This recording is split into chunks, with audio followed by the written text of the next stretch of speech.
Hi there! In this video we're going to be wet sanding a Stratocaster body. So I sprayed this body about 5 weeks ago and the lacquer in that time has hardened up nicely, so it's now ready to start the wet sanding process. And I'm going to show you how I go about doing this in this video. So this is nitrocellulose lacquer on this guitar, and this never really cures like say a catalyzed finish does, like poly. So this means it's always shrinking back. So that's why we've left it the first 4 or 5 weeks, with 5 weeks for this guitar, for it to do it. Most of it's evaporating. So that's the solvents leaving the lacquer behind. If you try and buff it too soon, you may have some problems with shrinkage. It will always be shrinking, even in 10 years' time, but at a much slower rate than it does in those first few weeks. After this initial shrinkage, we're ready to start the wet sanding process. So wet sanding is essentially just flattening back the lacquer. When you spray your final coat of lacquer, like final coat of clear coat, you're typically going to have some kind of imperfection in it. You have spray texture or little dust nibs or hairs or anything like that, just in your final coat. And this needs to be obviously removed to give it the best possible appearance. The surface I'm starting with on this guitar is not too bad. It's got a bit of spray texture, but that's about it. So I'm going to start with 1000 grit on this one. If you had a rougher surface, you could go down a grade or two. Some people will even start at 400, but I personally don't like to go anything below 800, just because it can leave some nasty scratches, which are quite difficult to get out. So this is the guitar we're going to be working on today. This is the Strat, which I painted probably about a month ago now, but a month to 5 weeks even. So it's definitely ready now to be wet sanded. And you can see I've got a bit of texture in it. It's not too bad. It looks worse than it is because it's a gloss black, which really highlights these imperfections. But it's going to come out nicely. I'm going to start with 1000 grit, which should be plenty coarse enough. And then we're just going to do the whole thing with a rubber block before moving on to finer grits and then buffing. So you can see that in the light there, the texture. Like I said, it looks worse than it is because it's a gloss black. You can actually see there's quite a good reflection on it. You can see me in there for clearly. So it's just got to polish this texture out first. So this is the paper I'm going to be using. This is 1000 grit made by Norton, and that's one of their top range papers. You get what you pay for with sandpaper. So you'll end up getting, if you buy the cheap stuff, it'll end up cutting nowhere near as cleanly and it will clog a lot quicker. But this stuff's great. So I've got a piece soaking in here already, you can see. Just soaking it makes it less likely to clog. And then there's also a couple of spots of dish soap in that water as well, which again helps with clogging and also makes a bit less friction. And I'm going to be using this rubber block here, which is about 5 inches, and that helps keep everything flat. Rubber's a good material because it's not too hard or too soft. Don't try and do it by hand without a block. You have to use a block, otherwise you'll end up with an awful surface and you'll have all kinds of troughs in it and dips and it'll look really bad. So always use a block or even an electric sander. I often use an electric sander as well for this. I'm not doing today because this is a Strat, and you can see it's got all these routes in here, so the sander can easily fall down one of these. And then as it falls down, it'll cut too much into one side here, and you'll end up with a mess. So I'm using it all by hand today. If this was a different guitar and I was going to use my sander, I would use a paper called Abranet, which is worth getting if you're going to try it with a sander. It's like a kind of mesh, so it doesn't clog at all, and it leaves a really good scratch pattern as well. It's not at all obvious. But for this one, I'm going to stick by doing it by hand and be patient. So one of the worst things you might encounter is a burn through. I don't have any, obviously, yet, and I hope I won't on this one, but you would get them around the edges, around here. And a burn through is literally just when you burn through the top coat of lacquer. So then you'll have a patch what doesn't look the same because there'll be no clear coat on that spot. And you may even end up burning through the colour coat underneath. So then you'll have a bare patch of wood, or you'll see the primer. And there, if you get one, it's kind of a really big deal because that's kind of game over to a point. You'll have to either respray just that area if you're lucky and it's a colour like black, where it's quite forgiving, or if it's like a metallic, you'll have to respray a whole section of it, maybe even the whole top if it's on the top, for example. So you want to avoid those at all costs. The best way of doing that really is spraying enough clear coat in the first place, because that makes it much harder to burn through if there's plenty of material there. But like we said, using a block always, and paying special attention around the edges, making sure you're never over sanding them, and never sanding at an angle, like going off the edge like that, or like this. So then you might end up putting pressure where you didn't want to. You can also get them around here, on the tummy carve on the back. They can be bad. So you've got to pay special attention to these areas to make sure that doesn't happen. So I'm going to start down this area here. I've got the paper on the block, and this is already wet, so I'm going to start down here.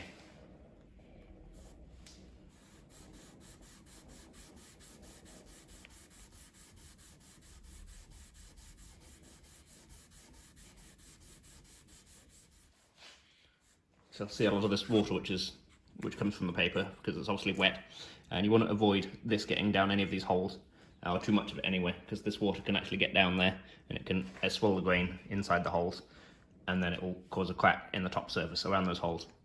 So you'll notice I've only got these holes here and those two.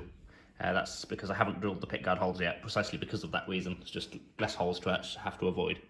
If you're worried about it, you can actually plug them with a few different materials, but you actually get a neater finish by not having the holes there in the first place, like I haven't done. By drilling them after, you get a neater surface, you get a nicer, flatter surface around those holes. So that's what I've done on this one.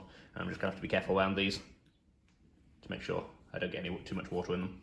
A little bit is okay, but if you end up flooding it, it can be quite bad. You can see, as I mentioned about being careful around edges, I'm actually sanding, kind of missing the edge now. I'm sanding along it, so I can come back to the edge and do it after. So I'm not sanding it the whole time I'm making it flat, like I would be if I was going this way. So you can see I'm trying to avoiding the edge like that, just so I don't end up sanding unnecessarily. You'll obviously need sanding at some point, but then in a much more controlled way. So I've just done that little section there. I'm going to wipe that off, and I should have a flattish surface there by now.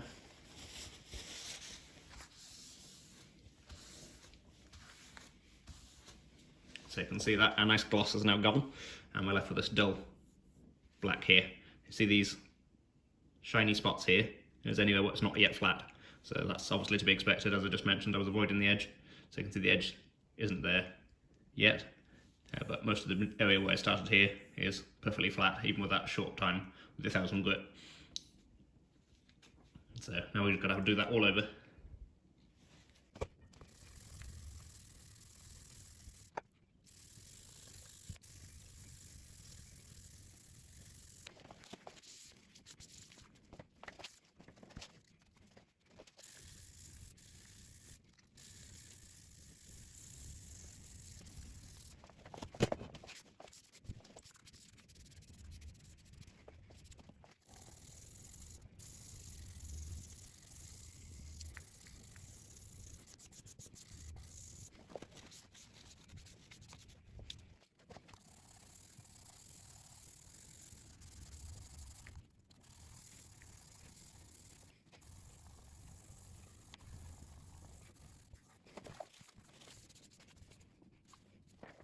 Okay, that's the majority of the body done. Didn't take that long.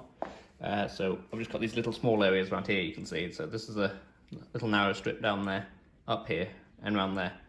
So instead of trying to use the big block on all of that, I'm going to use just a small little rubber block. So it'll fit in these areas much better without ending up sanding up too much off either edge. So this will fit down there a lot better than that would be. So because the problem is you could end up going like this, tilting the block, and then you could end up burning through on this edge here. So you want to keep it as flat as you can, and with a little one that should be easy to do, because it's not going to be falling down here and it's not going to be going off there. The other advantage of the smaller block is it doesn't catch the paper as much. So if I was going over the top of this one, say this hole here with the big block, it could end up catching the paper there and ripping it, and actually, or not even ripping it, just scratching it around here as well, because it'll dig in deeper where it's not supposed to. So better just to have a bit more control with a smaller block on these areas. Generally a bigger block is better, like on a big flat surface like over here. You want a bigger block because it'll keep it flatter. But on little areas like this, the little one works well.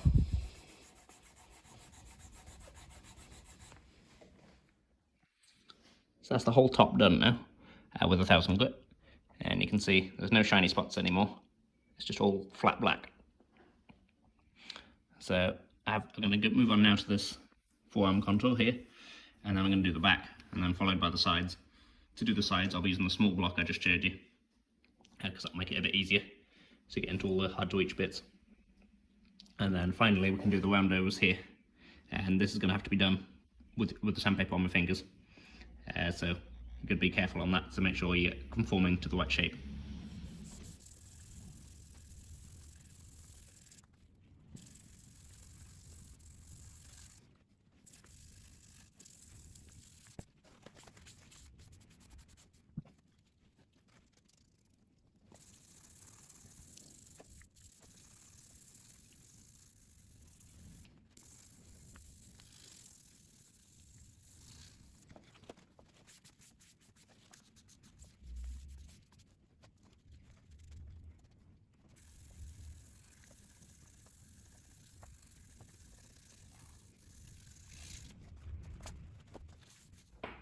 now that's the back all done as well with 1000.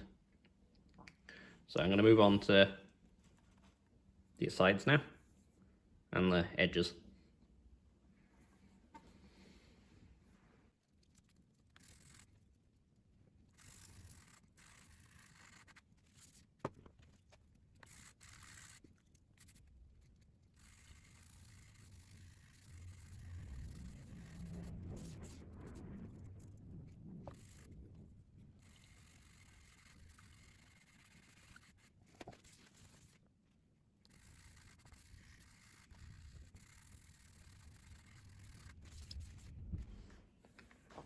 So that's the edges done now, and inside the cutaway.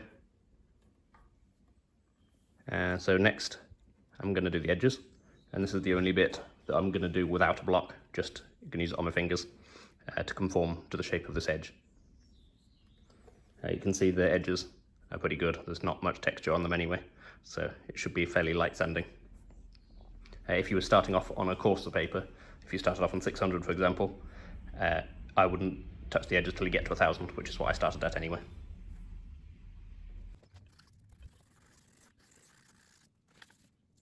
So that's the whole thing done with 1000 grit now. You can see there's no shiny spots, it's all uniformly dull all over. So the next step will be going on to 1200, and then 1500, and finally 2000.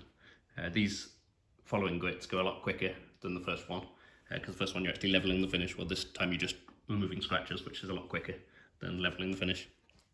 So that's the whole thing now sanded to 2000 grit. Next I'm going to use the buffer. I do have a pedestal buffer, but I'm not going to use it on this one because chances are if you're following this video you might want to do something like this yourself and you're not going to have a pedestal buffer. So I'm going to use a dual action buffer and automotive compounds. I'll go into those in a bit of detail now. So this is what we're going to be using. This is a super heavy cut. That works well with this type of buffer because they don't generate that much heat. If this was on a pedestal buffer you'd probably run a risk of burning through, and you'd have to be careful anyway. But with these you don't generate enough heat for it to be really much of a concern. And the same as if you're going to do this by hand, if you're just going to apply this by hand, you should always use quite a heavy cut to start with because you just can't get enough heat into it otherwise if you're using a fine compound. So it's worth starting off with a heavy one always and then moving your way up. So I'd highly recommend buying one of these though. This is just a cheap dual action buffer used on cars, and I'll use this on the top and the back, and I'll have to be careful not to fall down these holes as I go over them, like I mentioned with the sander earlier. Same thing with this, you have to be careful not to do that. But this makes the whole thing much easier than doing it by hand.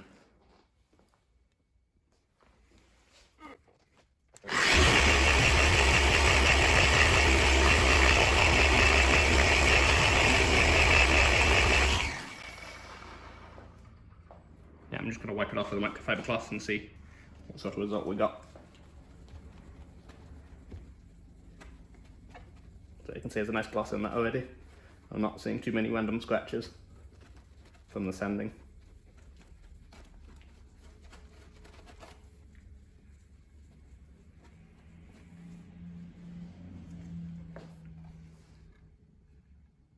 So you can see that's taken very little effort to get a nice shine there. It needs another going over, but that'll probably be it for the coarse compound. So that's it done with the coarse compound now. I'm going to move on to the fine compound. And you can see it's got a nice reflection there, and there's not too much haze there. There's a little bit of a cloudiness, which is due to the heavy compound. So when we get to the next compound, it should be even brighter.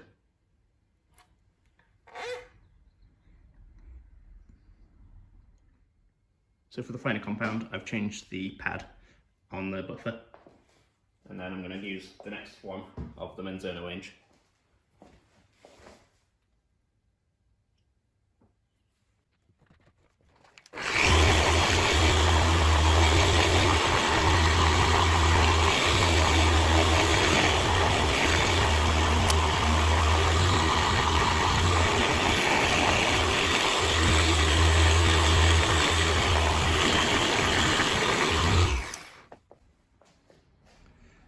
And the same goes for the cloth to wipe it off with. It's the new one rather than the old one because you don't want any cross contamination, because if you have bits of the coarse compound in with the fine one, you're obviously not going to get the benefit of the fine compound and you're going to leave small scratches from the coarse compound.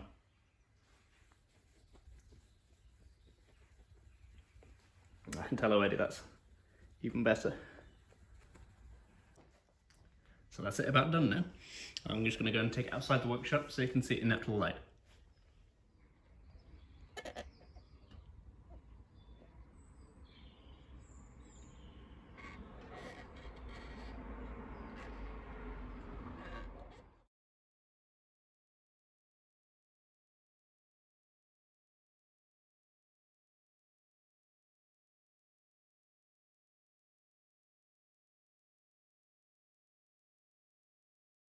That's it for this one. Thank you very much for watching. If you enjoyed the video, please subscribe to see more like it. And if you have any questions on the process in this video, please leave a comment and I'll do my best to get back to you as soon as possible.